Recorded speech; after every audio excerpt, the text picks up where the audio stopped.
R-E-S-P-E-C-T. Find out what it means to me. R-E-S. I told that Grand Poobah he better think about what he was trying to do to me. R-E-S-P-E-C-T. Find out what it means to me. Happy Sunday morning, boys and girls. It's your old pal, Andy France, the Grand Poobah of Judson Sunday School. Welcome back to another episode of Virtual Judson Sunday School, where there's always room for one more Halloween gag. I hope you had a good time last week with Cousin It. I missed you. Well, when I wasn't trying to scare the daylights out of you. I hope it wasn't too scary for you. I hope you had a good time, and I hope you had a good Halloween last night, especially given our present circumstances. I'm happy to be back in this big chair this morning. We have a lot in store for you today. We have a great story, plus, you know, I'm always telling people just how smart you Judson kids really are. Oh, you're very smart, I say. They're very smart. So I thought today we would skip elementary school, skip middle school, skip high school, and go straight to college. One thing I do remember from college, oh goodness, that was like 1,000 years ago, is that college kids are always hungry. And so to stave off that hunger, one of you is going to get a big bag of Halloween candy, courtesy of our creepy counting contest from last Sunday. The winner is going to be announced later in today's episode. And if that's not enough, Christmas time is not yet, but it's getting closer. It's the first Sunday of November, so it's time we got back to learning that song.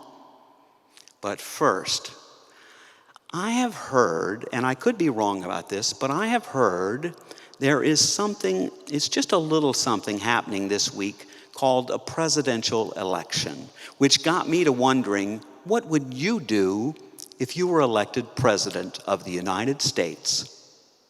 If I were president, I would put Trump in jail. Then I would take all of his money and feed it to the poor. Then I would destroy his wall.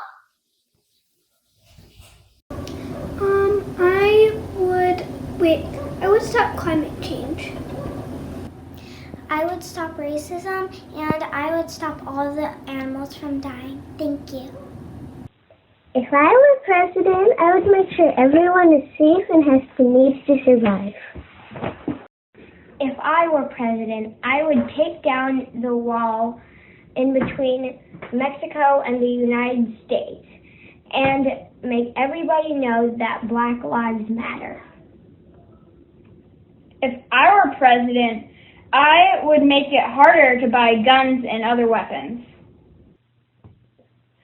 If I were president, I would make sure no one gets sick like COVID-19.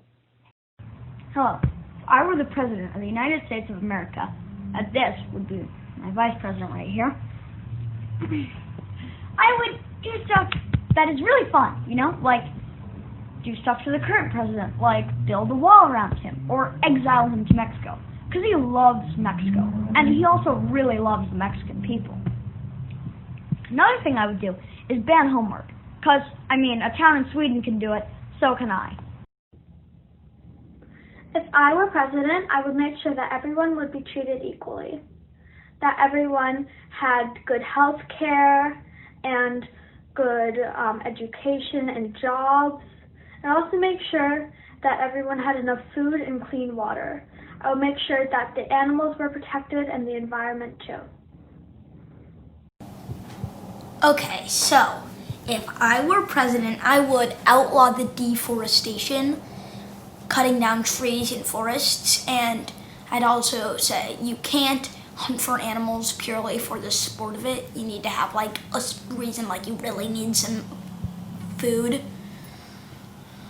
Also, I would give some of my money to protect endangered animals, and I would lower the taxes, and if Trump was working for the government of any part of the government, I would fire him. If it was still coronavirus, I'd make it so that, well, as long as it's coronavirus, landlords can't make their tenants pay rent. And I'd say that if there should some things should have like extra special coronavirus sales, so that like if something's really expensive most of the time, it would be like not very expensive right now because it's harder for people to get money. And yeah, I would also give some of my money to homeless people, and also I'd make discrimination against black people illegal.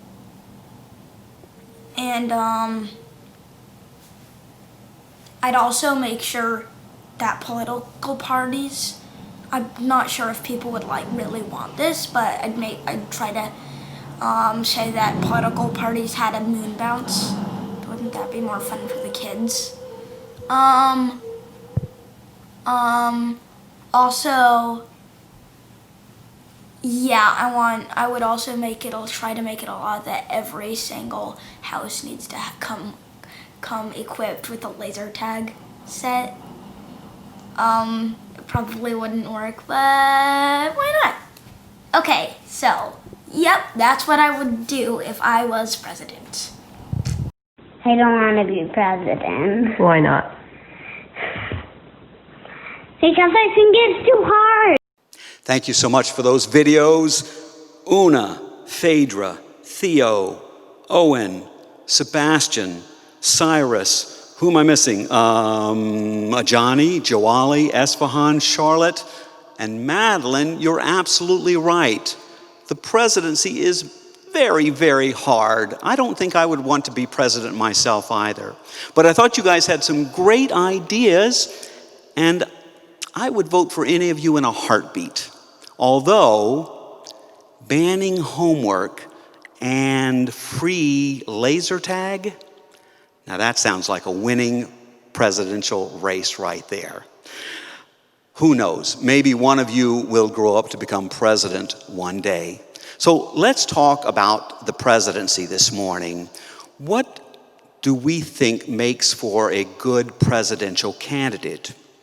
Would we be looking for, would we be looking for looks? Are we looking for somebody to be beautiful or handsome? Or how about a smooth talker, someone with a way with words? Is that important to us? How about somebody famous? Would we like somebody who's famous, like an athlete or an astronaut or a movie star? How about a good baby kisser? Have you ever noticed how people, for some weird reason, like to have politicians kiss their babies? Ugh, what's up with that? Still, should you decide to run for the presidency someday, best keep plenty of lip balm on hand, just in case. I have been thinking about this idea of running for the presidency and what qualities might make for a good candidate. And so, just in case you decide to run for the presidency someday, or if you never want to run for political office, hopefully these three qualities might serve you well. First, how about a sense of fairness, an understanding of justice?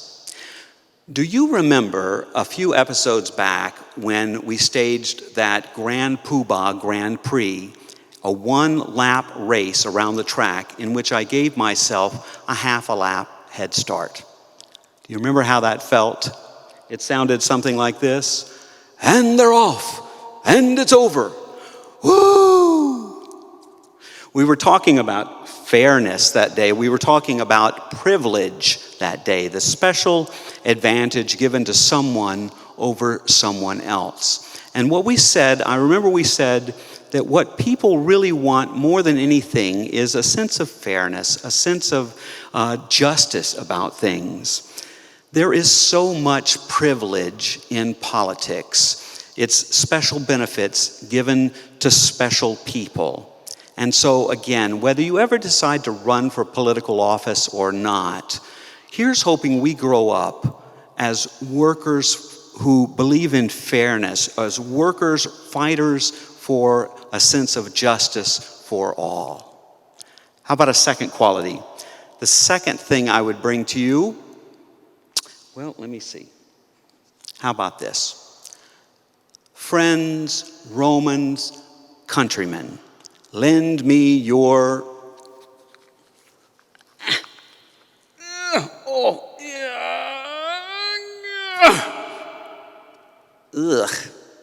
ears.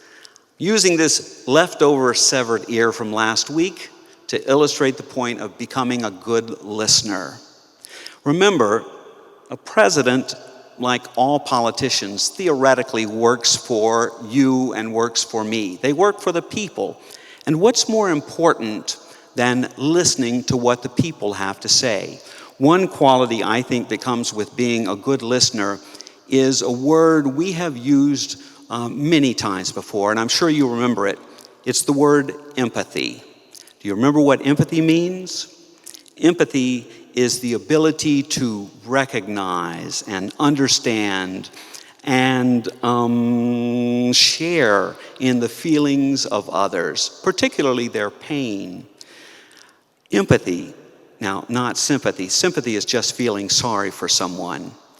If we can become empathetic listeners, people who listen to others with an understanding of what they're going through, particularly if they're hurting in some way, because we know what it's like to hurt, then the world is going to be a much better place for our having been here, whether we ever run for the presidency or not.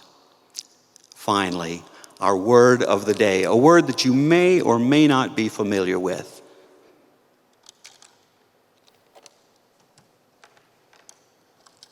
Authenticity. Do you know what authenticity means? Authenticity is something that is real, true, genuine. An authentic person is someone you can believe in, someone you can trust. Let me ask you, who is this guy? Do you know who this is? This is Two-Face, one of the supervillains in the DC Comics series. He's an adversary or an opponent of Batman. You know, from one side, Two-Face looks like the perfectly normal, young, handsome district attorney he once was. But from the other side, let's give this side a wide berth. There is so much two-faced in politics. People who will say one thing to your face and something else behind your back. A lot of times a politician will promise one thing to somebody else, but promise the complete opposite to the other person. In fact, you may have had instances of somebody being two-faced in your life. Perhaps they pretend they're your friend to your face, but they say bad things about you behind your back. That's two-faced. That's the opposite of authenticity.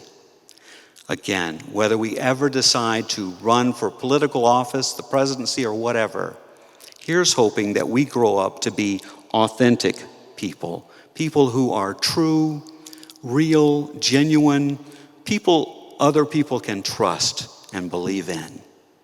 So there you have it. 3 qualities which might serve you well should you ever decide to run for office someday. And here's hoping that should you decide to become a presidential candidate, the American people will look to you as someone who is authentic, empathetic, a good listener, and a worker for fairness and justice for all. You would be such a sight for sore eyes. Oh, and don't forget the lip balm.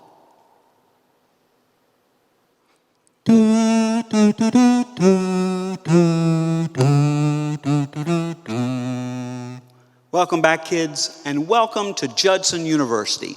I'll be your instructor today. You can just call me Professor Poobah.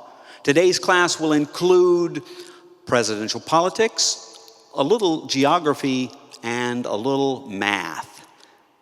Wait, math? Yikes. As we talked about earlier in this episode, there is a presidential election this Tuesday. And so for those people who have yet to vote early or by mail, they will be going to the polls to cast their ballot.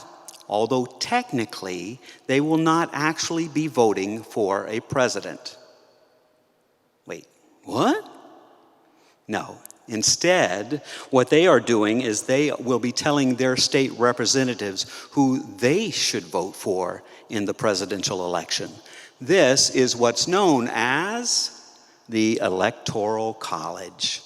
Now, this is where I really miss you kids, because I know that when I ask the question, what is the Electoral College, there are many of you who could go on and on at length giving me the answer. The Electoral College is not a college like you go to after high school or like Judson University. The Electoral College is our country's system of electing a president.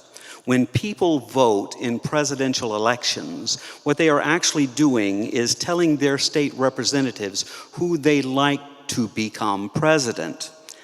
Those elected representatives, known as electors, will then cast their electoral votes for the presidential candidate who receives the most votes in their state.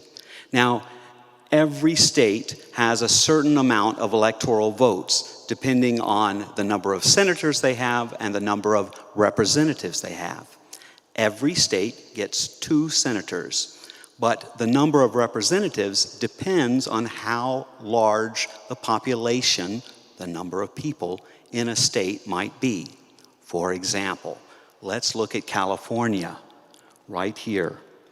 Now, California has somewhere in the neighborhood, I wrote it down here, 39.51 million people in California. That is a lot of people. So they have a lot of representatives, 53.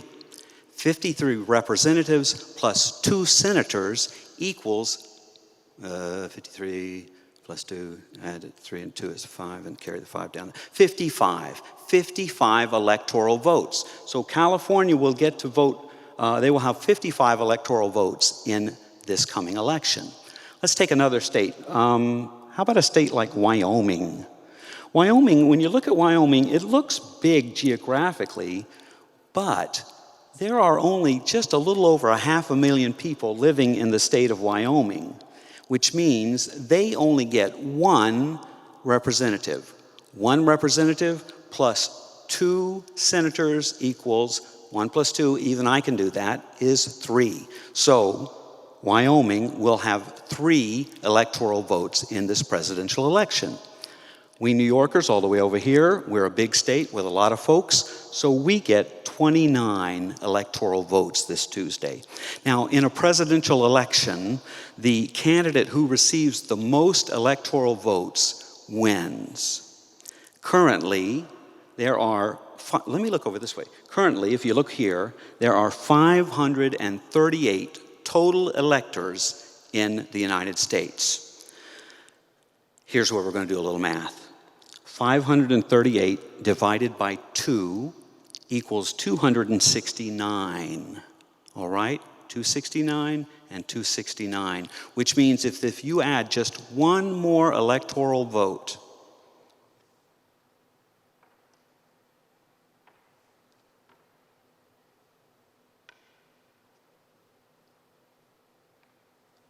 you have 270, and that's the number that is a majority of votes. 270 electoral votes or more will give you the presidency of the United States.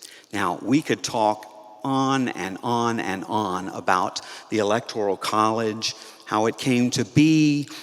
Is it necessary? Should we scrap it in favor of a different system, perhaps just the popular vote count? But here's all you need to remember. This Tuesday night, when your parents are watching the election returns on television or their computer or whatever, keep your eyes on the magic number here, 270, because the first candidate that gets to this number will be the next president of the United States. Understand? You know, those people talk to me, they say, those Judson kids, they're not so smart. But I know, I say, you're smart. You're smart kids, you're very smart. Congratulations, you passed the course, you have graduated. Mary Tyler Moore, eat your heart out. So today's story is about a little girl named Grace who decides to run for president of her school class. It's called Grace for President by Kelly DiPuccio and Liuyen Pham. And I just want to show you, before we get to the story, this great picture of all these old presidents. All of these guys are old and gone, except for Obama, who's right there looking good. And there's our friend Grace. Grace for President. One Monday morning in September, Mrs. Barrington rolled out a big poster with all of the president's pictures on it. Grace Campbell could not believe her eyes. Where are the girls?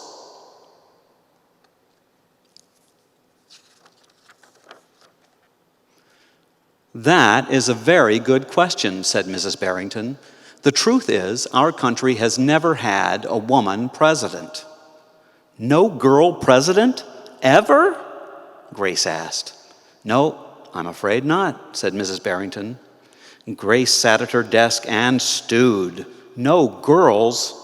Who'd ever heard of such a crazy thing? Finally, she raised her hand.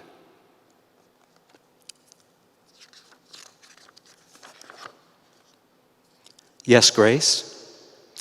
I've been thinking it over, and I'd like to be president.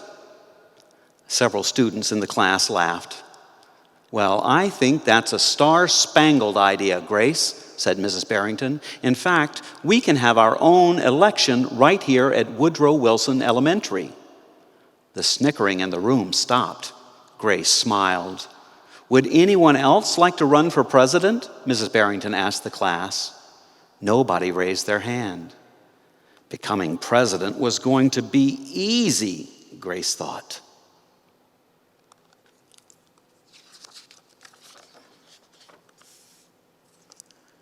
The next day, Mrs. Barrington made an announcement. In the name of democracy.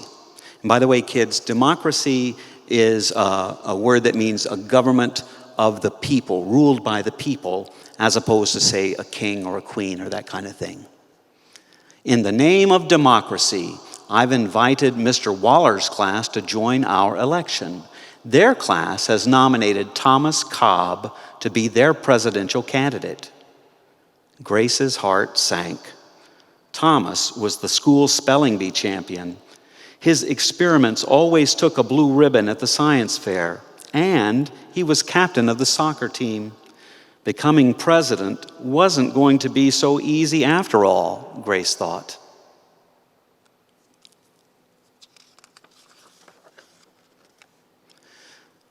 The teachers put the names of all 50 states and the District of Columbia into a hat.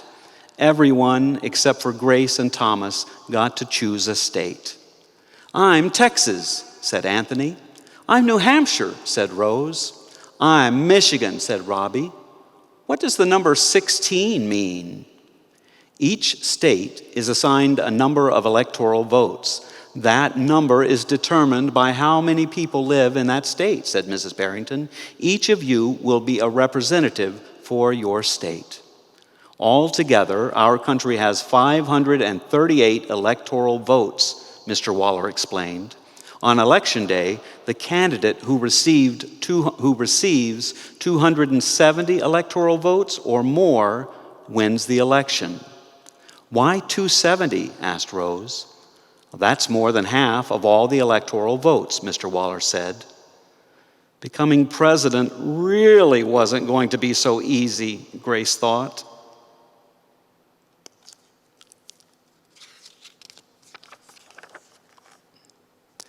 Grace came up with a campaign slogan.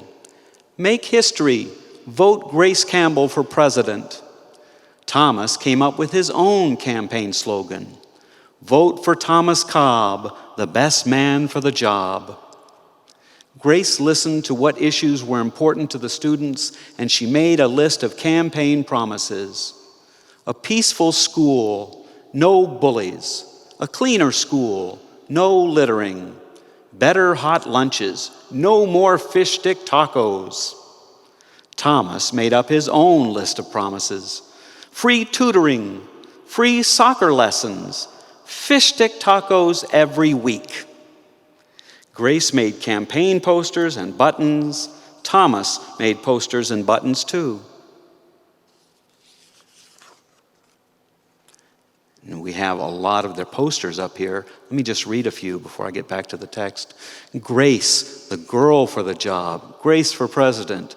Grace, president. Make history. Vote Grace for president. And these are Thomas's. Thomas is the man. The man for the job is Thomas Cobb. Thomas, you can't go wrong with Thomas Cobb on the job. Each week, the teachers set aside time for the candidates to meet with their constituents. Constituents is another word for voters. Polls were taken. Voters were making their choices.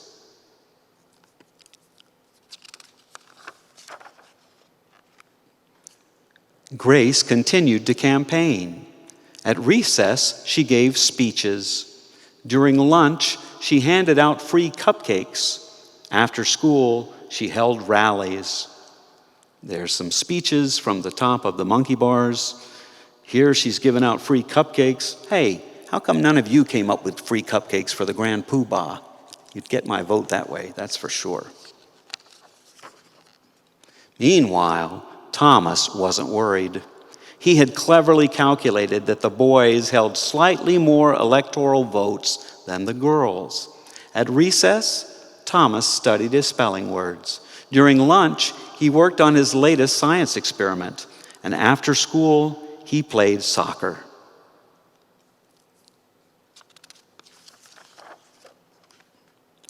Even before the election, Grace made good on her promises. She joined the safety squad. She organized the school beautification committee, and she volunteered her time in the school cafeteria. Let me just point out a few of these pictures. This is her painting her school. This is Grace working in the cafeteria. And can you see this picture right here? Let me point it out, right down at the bottom where my finger and thumb is. What's she doing? Grace is kissing a baby. Somebody better get the lip balm.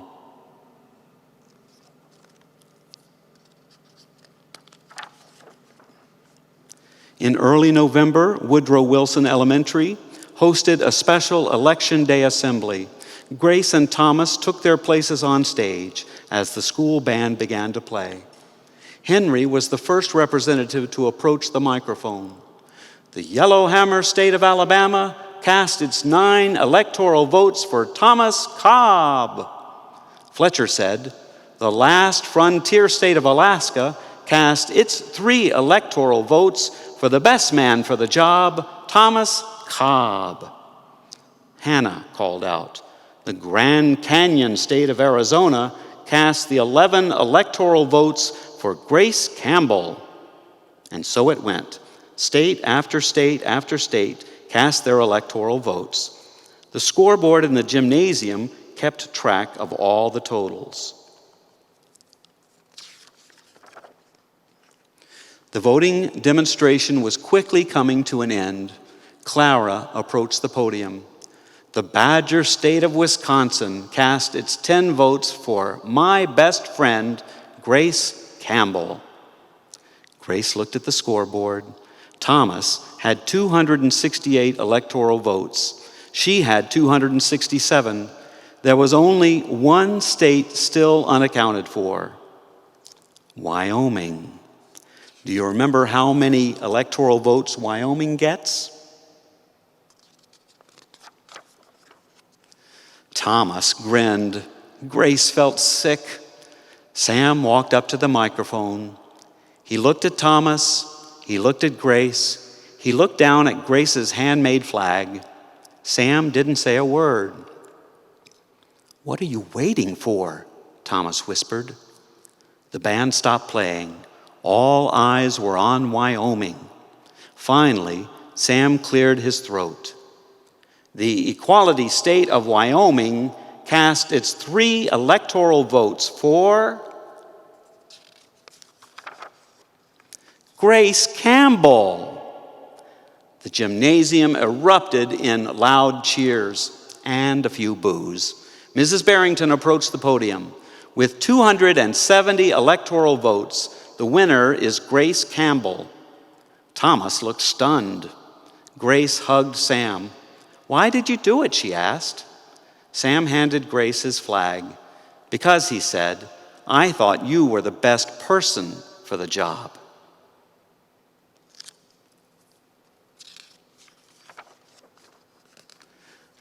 The following week, students in Mrs. Barrington's class were preparing for their career day presentations. Grace volunteered to go first. She stood at the front of the room and glanced at the poster still hanging on the wall. "My name is Grace Campbell, and when I grow up, I'm going to be President of the United States." This time, everyone believed that she would. And I want to show you one more picture. Are you familiar with Mount Rushmore? You know, that's a big carving on a mountain in the Black Hills of South Dakota. There are 4 presidents' faces carved into the rock. There is President Washington, President Thomas Jefferson, President Theodore Roosevelt, and Abraham Lincoln, President Abraham Lincoln. And it looks a little like this, except that it looks like they have one more president, Grace Campbell. Grace for president. Well, boys and girls, I hope you enjoyed a week off from singing last week. That gave you time to scream, I'm sure, at all the scary things happening up in the rafters of Judson. But now it's time to get back to our song, "Christmas Time is Here." Do you remember it?